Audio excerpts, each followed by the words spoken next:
अस्सलामुअलैकुम, कैसे हैं आप? ठीक हैं? अपने आप को टाइम दे रहे हो? अपने आप को टाइम दिया करो और मुस्कुराते रहा करो, ज़िंदगी बेहतर बनेगी। आज हम बात करेंगे, कभी-कभी लोगों के साथ ऐसा होता है कि वो हर वक़्त किसी इंसान की याद में रो रहे होते हैं या तड़प रहे होते हैं, तकलीफ़ में होते हैं, टेंशन में होते हैं, उनको सुकून नहीं आता। वो चाह कर भी सुकून नहीं ले पाते। बड़े लोगों की ये कंडीशन है, क्या पता आप लोगों की भी ऐसी कोई कंडीशन हो, जिस कंडीशन से आप गुज़र रहे हो। देखो, डिफरेंट लोगों के डिफरेंट प्रॉब्लम्स होते हैं, कुछ का क्या प्रॉब्लम है, कुछ का क्या प्रॉब्लम है, लेकिन जो मैक्सिमम चीज़ें मैं कवर कर पाऊँगा, मैं कवर करने की कोशिश करूँगा इस वीडियो के अंदर, तो वीडियो को गौर से आपने सुनना है। सबसे पहली चीज़, कुछ लोगों की ना साइलेंट अटैचमेंट होती है। एक साइलेंट अटैचमेंट ऐसी अटैचमेंट होती है जिसमें आप अगले बंदे को कुछ कहते नहीं हो, कुछ करते नहीं हो, गुस्सा नहीं करते, लेकिन आप उससे इतने ज़्यादा अटैच हो चुके होते हो, उसको बता भी नहीं पाते, लेकिन इतने अटैच होते हो कि आप उससे रोते रहते हो, उसके लिए रोते रहते हो। जिसमें आपकी सबसे बड़ी गलतियाँ क्या होती हैं, हर वक़्त उसी इंसान के बारे में सोचते रहते हो, अपने आप को आपने एक आइसोलेशन फ़ेज़ के अंदर डाल दिया होता है, तो एक कमरे में बंद कर दिया है, कमरे से बाहर निकलने का दिल नहीं करता। देखो, करता नहीं, लेकिन आप निकलते भी नहीं हो, कोशिश भी नहीं करते, घर वालों से बात नहीं करते, खाना ठीक से नहीं खाते, डाइट का ख़्याल नहीं करते, एक्सरसाइज़ नहीं करते। ऐसी डिफरेंट चीज़ें होती हैं जो आप इस अटैचमेंट के अंदर करते हैं और जिनका आपको बहुत ज़्यादा नुकसान होता है, आपका सुकून बर्बाद हो जाता है और आप उस इंसान की यादों में तड़पते रहते हो और जितना ज़्यादा आप अपने आप को आइसोलेशन में डालते हैं, उतनी तकलीफ़ आपकी बढ़ती है। देख लें, आपने अपने आप को आइसोलेशन में डाला है, आपकी तकलीफ बढ़ी हुई है। आप बैठे हुए हैं कमरे में सारा दिन, या आपका दिल करता है बस मैं अकेला बैठूँ, मुझसे कोई बात भी ना करे। बातें आपको मजबूरन करनी पड़ेंगी, करोगे तो निकलोगे। किसी की कॉल आती है, अटेंड नहीं करते, कोई दोस्त बुलाता है, आप जाते नहीं हो। फिर आप ये शिकायत करते हो, मुझे उस बंदे की यादें आती, मैं रोता हूँ, मुझे तकलीफ है। निकलोगे तो कुछ होगा ना, खड़े रहोगे तो क्या होगा? चलना पड़ता है, दौड़ना पड़ता है, रेंग कर भी अब चलो, दिल नहीं कर, जैसे वो घुटनों के पल लोग चलते हैं ना, घुटनों के पल या इस एल्बो के थ्रू चल रहे होते हैं, क्या बोला जाता है उसको, जो भी बोला जाता है। चलो, टाँगे साथ नहीं दे रही तो इनके बल चलो, चलना है आपने। दिमाग साथ नहीं दे रहा, निकलो, घर से निकलो बाहर भाई, जाओ बाहर, कुछ बैठो, कुछ देखो, कुछ पार्क में जाओ, किसी से बात करो। हाँ, बात इसी टॉपिक पे नहीं करते रहना, कुछ और चीज़ पे बात करो, सियासत पे बात करो। बड़ी चीज़ें दुनिया में डिस्कस करने वाली, करें ना उन पे बात। आपको घूम फिर के यही मौज़ू याद आता है।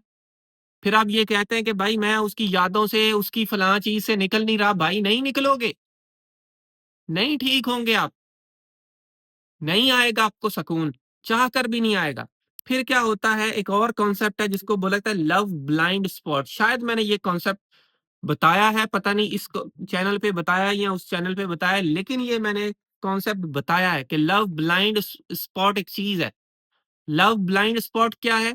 इस कंडीशन के अंदर आप सामने वाले इंसान की रियलिटी को देखते हो, उसकी हर चीज़ को देख रहे होते हो, लेकिन देखकर भी आप उसकी रियलिटी से इनकारी नहीं होते।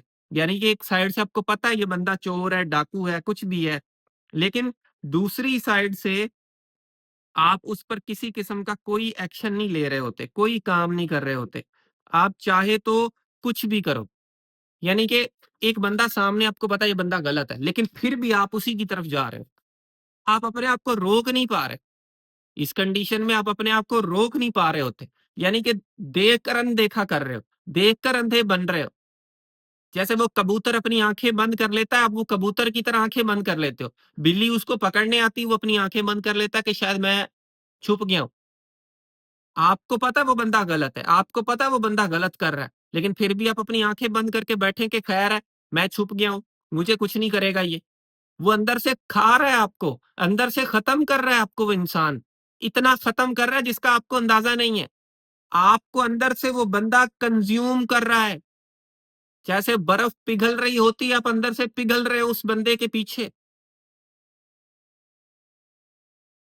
ही, शी इज़ कंज़्यूमिंग यू।